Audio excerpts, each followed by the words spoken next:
नमस्कार।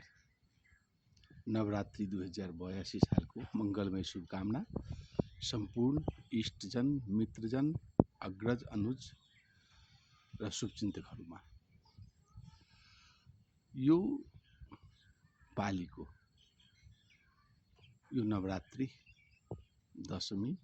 दशैं हामी विशेष परिस्थितिमा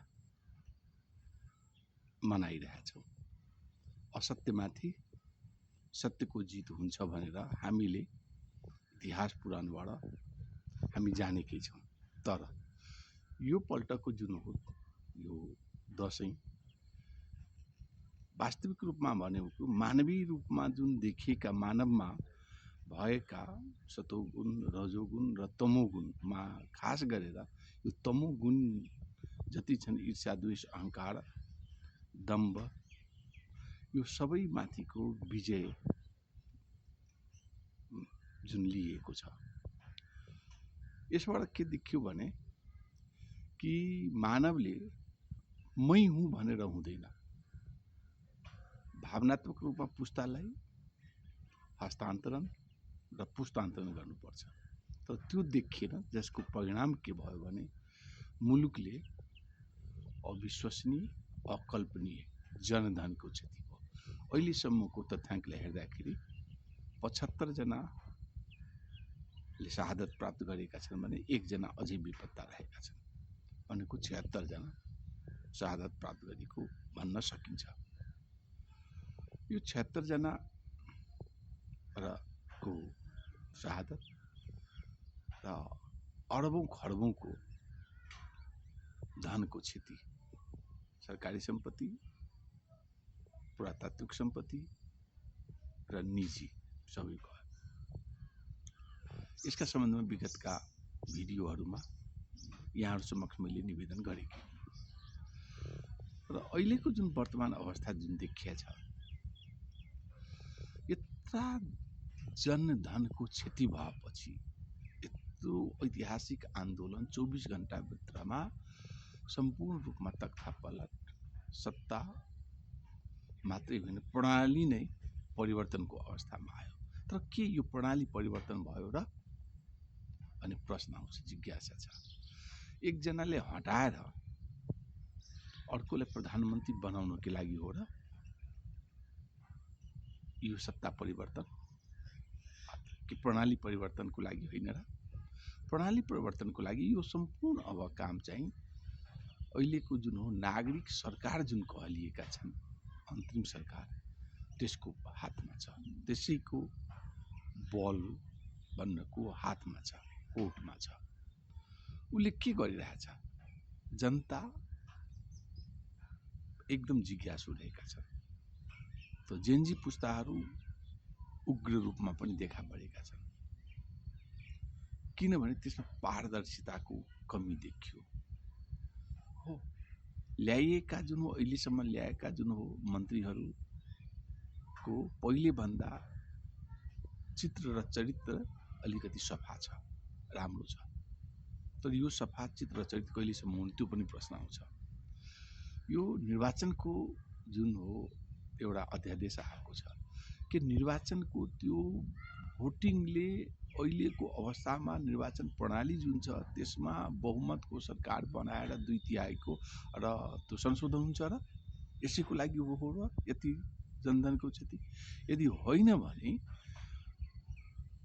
अहिलेको सरकारले किन यसलाई अगाडि बढाएको छैन? अन्य मागहरू, अन्य कुराहरू, हत्याराहरूलाई अथवा भ्रष्टाचारीहरूलाई जोसुकै होस्, ऊ माथि के अहिलेसम्म केही कसिया छ?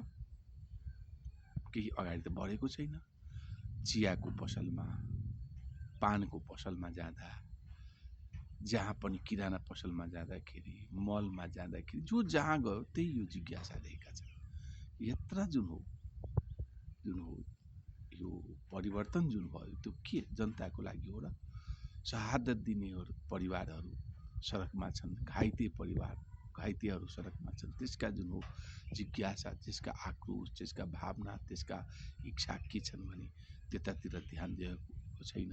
बालुवाटारले उही जुन पहिलेको रवैया भित्र कसैलाई जान नदिने र आफ्नै मनले जे मन लागेको छ त्यही कुरा गर्न त भएन नि त। यी कुराहरू हामीले किन बोल्नु परेको छ भने बौद्धिक वर्गलाई कि हामी बजारमा हिँड्दाखेरि, गाउँमा हिँड्दाखेरि, ठाउँमा हिँड्दाखेरि के को लागि यो आन्दोलन भयो र यत्रजना जुन युवाहरूले भर्खरका युवाहरूले शहादत प्राप्त गरे भनेर प्रश्न आएको छ। त्यसकारणले राज्यले यसमा ध्यान जाओस्, यसमा ध्यान जानै पर्छ। र अर्को कुरा, संविधानकै कुरा गर्ने हो भने संविधानको धारा 42 मा सामाजिक न्यायको सिद्धान्त छ। खोइ त त्यसलाई सरकारले पुरा गरे त, त्यसमा पनि ध्यान दिनुपर्ने हो। यदि हामीले अगाडि बढ्ने हो भने होइन केही कुराहरू संशोधन भए, पिएहरू सल्लाहकारहरू खारिज भए, तर प्रधानमन्त्री कार्यालयमा प्रधानमन्त्रीको लागि 90 जनाको सचिवालय किन चाहियो र? त्यत्र सल्लाहकारहरू किन चाहियो र? राष्ट्रपतिको त प्रमुख सल्लाहकार भनेको के छ, मन्त्री परिषद हो नि त, प्रधानमन्त्री हो नि त। प्रधानमन्त्रीसँग त्यत्रो किन सल्लाहकार र त्यसका पिएहरू चाहियो? उपराष्ट्रपतिलाई किन चाहियो? प्रदेश सरकारलाई, प्रदेश प्रमुखलाई किन चाहियो? मुख्यमन्त्रीलाई किन चाहियो? यहाँ त प्रश्न आउँछ। त्यस बाहेकमा जुन हटाइएको छ त्यो सहित हुनुपर्नेमा, त्यो बाहेकमा जनताले यो पनि वाच गरेका छन् कि भोलिका दिनमा अहिलेको जुन सत्तारोहण गरेका जुन प्रधानमन्त्री र मन्त्रीहरूले आफ्नै लागि यो त गरे होइन र? त्यो पनि प्रश्न आएको छ। त्यस कारणले यी कुराहरू र सर्वोच्च अदालतका फाइलहरू कता गए? एउटै फाइलबाट एउटा जलाइएका छन्, एउटा चाहिँ राखिदिएका छन्, एउटा झिकिएका छन्, एउटा फालिएका छन्, भन्न खोजेको उस्तै छन्। यस्ता खालका कुराहरू कास्कीबाट आएको छ, काठमाडौँबाट आएको छ, विभिन्न जिल्लाहरूबाट यसका जुन आएका छन्। भन्न खोजेको जति यो काण्डहरू छन्, झन्डै 107वटा काण्ड त मैले नै अहिलेसम्म लेखिसकेको छु। 2046 साल पछिको 107वटा काण्ड त मैले नै त्यसलाई जुन चित्रित गरिसकेको छु।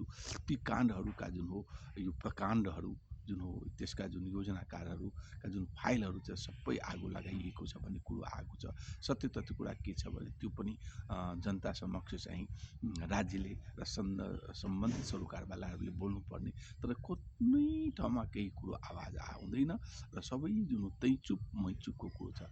त्यस कारणले यो वर्षमा अहिले चाहिँ राज्यले, यो सरकारले, अहिलेका यो नागरिक समाजका सरकारले चाहिँ ध्यान दिएर जेन्जी पुस्ताका माग भनेको जेन्जी मात्रै होइन, यो मुलुकको आवश्यकता हो, मुलुकको जुन हो यथार्थता हो। त्यो यथार्थतामा टेकेर अगाडि बढ्दाखेरि यो सजिलो हुन्छ, यो सरकारको लागि पनि सजिलो हुन्छ र भएका जुन हो प्रधानमन्त्रीदेखि लिएर सकसबै भएका जुन मन्त्री परिषदका जुन साथीहरू हुनुहुन्छ उहाँहरूको लागि पनि राम्रो हुन्छ र यसले अन्तर्राष्ट्रिय रूपमा जुन हो एउटा जुन बदनामी कमाएको छ त्यसले पनि बिस्तारै त्यसलाई कुल डाउन हुँदै जान्छ, व्यवस्थित हुँदै जान्छ भन्दै आजको लागि म यहीँ बिट मार्न चाहन्छु। धन्यवाद, नमस्कार।